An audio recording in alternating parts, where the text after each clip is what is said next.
how to remove My AI on Snapchat.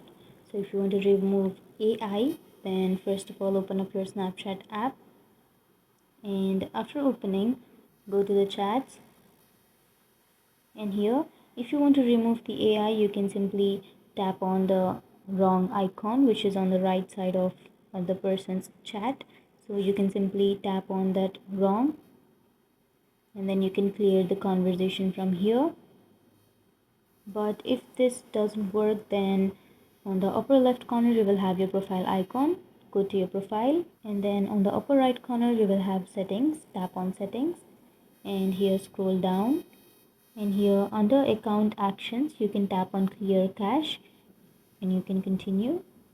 And after that you can tap on clear conversation, and from here you will have all of your conversations, and you can tap on the wrong icon, and then you can clear the conversation from here. And that's it, guys. That's how you remove My AI on Snapchat.